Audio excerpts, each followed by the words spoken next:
orang mencari ketentuan hukum, fajtaba, maka berijtihad sungguh-sungguh, fa'asoba, maka ijtihadnya benar, falahu ajroni, dia dapat 2 pahala. 1 pahala sulitnya berijtihad dan 2 pahala benarnya. Tetapi kalau ijtihadnya keliru, falahu ajrun wahidun, dapat 1 pahala, pahala kesulitannya, bukan pahala kelirunya. Dan kelirunya tidak berdosa karena tidak disengaja. Itu hadis.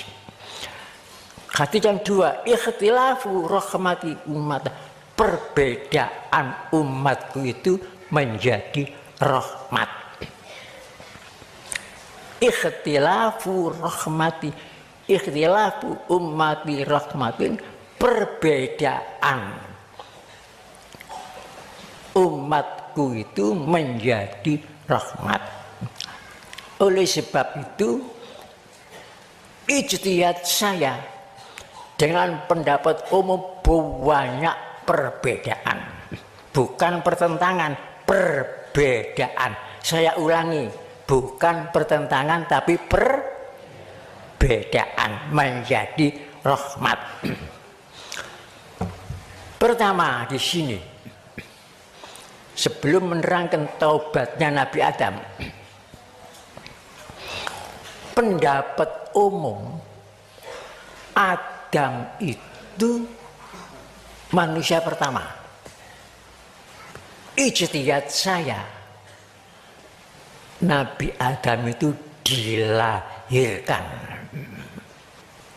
Pendapat umum Nabi Adam itu tidak punya bapak, tidak punya ibu. Ijtihad saya, Nabi Adam itu tidak punya ibu, tidak punya bapak, hanya ibu punya. Ijtihad saya menurut Al-Quran. Ini perbedaan, bukan pertentangan tapi perbedaan.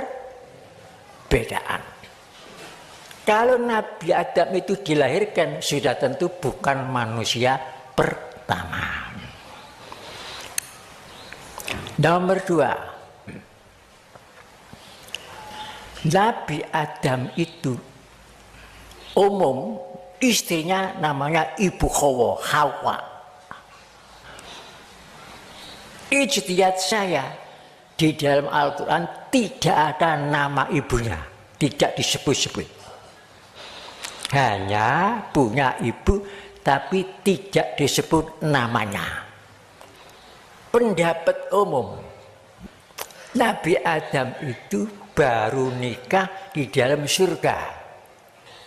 Pendapat saya, ijtihad saya, sebelum masuk surga Nabi Adam sudah punya istri, istrinya itu. Pendapat saya selidiki melalui Quran. Pendapat umum, istrinya Adam itu dari tulang rusuknya sendiri. Waktu di surga dia tidur, diambil tulang rusuk yang bengkong, dijadikan istrinya. Itu umum. Tapi dalam Al-Quran tidak ada keterangan seperti itu. Dalam hadis pun tidak ada. Itu perbedaan pendapat banyak. Pendapat umum, Nabi Adam diusir dari surga masuk ke dunia. Dalam Al-Quran Nabi Adam keluar dari surga bukan karena diusir, memang sudah ditentukan, direncanakan akan jadi berkembang di dunia ini. Jadi tidak diusir. Istilah diusir istilah kasar. Banyak pendapat saya. Pendapat umum Nabi Adam karena melanggar mangan wohe kayu kuldi. Pendapat saya yang dimakan itu buahnya pohon larangan. Tuhan tidak mengatakan pohon kuldi. Yang mengatakan pohon kuldi itu iblis. Bukan. Baca sendiri dalam surat Toha. Surat Toha. Iblis yang mengatakan kayu kuldi. Jadi banyak pendapat saya itu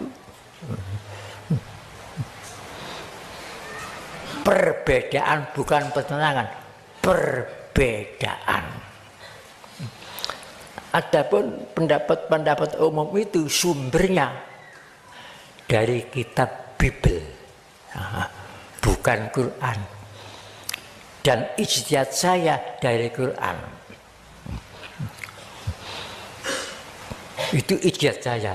Terserah kepada warga Siddiqiyah mana apa mengikuti pendapat dari Al-Quran apa dari Bible, monggo terserah. Ini perbedaan. Nabi Adam setelah makan pohon terlarang dalam Al-Quran, wala taqraba hadhihi syajarata, jangan kalian mendekati ini pohon, fatakuna minaz zalimin, nanti kalian akan menjadi orang yang aniaya. Zalimin artinya aniaya.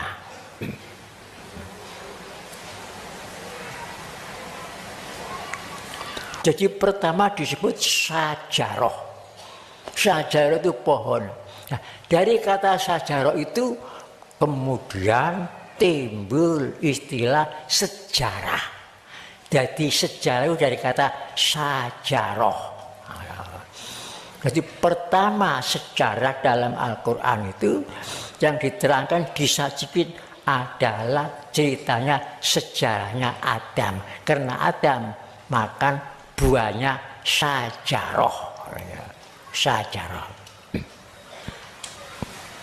Sehingga akhirnya Adam ditegur menyesal.